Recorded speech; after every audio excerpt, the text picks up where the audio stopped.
നമുക്ക് വീട്ടിൽ തന്നെ ശുദ്ധമായ നെയ്യ് എങ്ങനെ തയ്യാറാക്കുന്നതെന്ന് നോക്കാം. ഇത് 1 ലിറ്റർ പാല് നല്ലോണം തിളപ്പിച്ചെടുത്തതാണ്.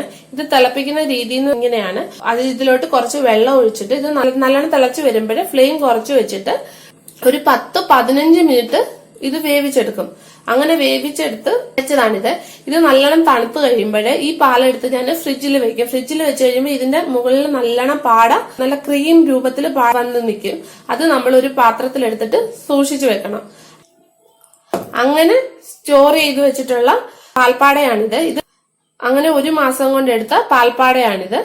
ഇനി ഈ പാൽപ്പാട ഉപയോഗിച്ചിട്ട് നമുക്ക് ഈസി ആയിട്ട് എങ്ങനെ നെയ്യ് തയ്യാറാക്കാമെന്ന് നോക്കാം. ഇന്ന് ഞാൻ നെയ്യ് തയ്യാറാക്കാനായിട്ട് മിക്സിയും ബീറ്ററും ഒന്നും യൂസ് ചെയ്യുന്നില്ല. അപ്പോൾ നമുക്ക് നെയ്യ് തയ്യാറാക്കാൻ സ്റ്റാർട്ട് ചെയ്യാം. പാൽപ്പാടയെല്ലാം ഒരു വലിയ ചീനച്ചട്ടിയിലോട്ട് ഇട്ട് കൊടുത്തിട്ടുണ്ട്. ഇനി ഇത് ഗ്യാസ് ഓൺ ആക്കിയിട്ട് ഒരു മീഡിയം ടു ലോ ഫ്ലെയിമിൽ ഇട്ടിട്ട് വേണം നെയ്യ് തയ്യാറാക്കാൻ. ഒരുപാട് തീ കൂട്ടി വെക്കല്. ഇത് വളരെ സിമ്പിൾ മെത്തേഡാണ്. ഒരുമാതിരിപ്പെട്ട എല്ലാവർക്കും അറിയാവുന്ന കാര്യം തന്നെയാണ് ഇത്. ഇത് അറിയാൻ വയ്യാത്തവർക്ക് വേണ്ടിയിട്ടാണ് ഞാൻ വീഡിയോ ചെയ്യുന്നത്. ഇനി ഇതൊന്ന് ഉരുക്കി വരട്ടെ. ഇത് ഇളക്കി കൊടുത്തുകൊണ്ടേ ഇരിക്കണം. ഇളക്കി കൊടുക്കണം, അല്ലെങ്കിൽ ചിലപ്പോൾ അടുക്കി പിടിച്ചാൽ അറിയില്ല. അപ്പൊ ഇത് ഇളക്കി കൊടുക്കണം. നോക്കൂ, ഇത് നല്ലോണം തിളച്ച് വന്നിട്ടുണ്ട്.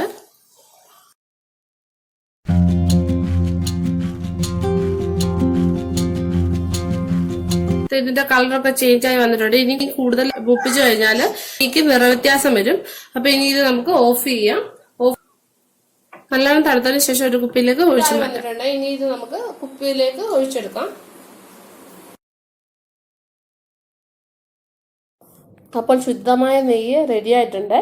എൻ്റെ വീഡിയോ ഇഷ്ടപ്പെടുകയാണെങ്കിൽ ലൈക്ക് ചെയ്യുക. അതുപോലെ തന്നെ മാക്സിമം ഒന്ന് ഷെയറും ചെയ്യുക.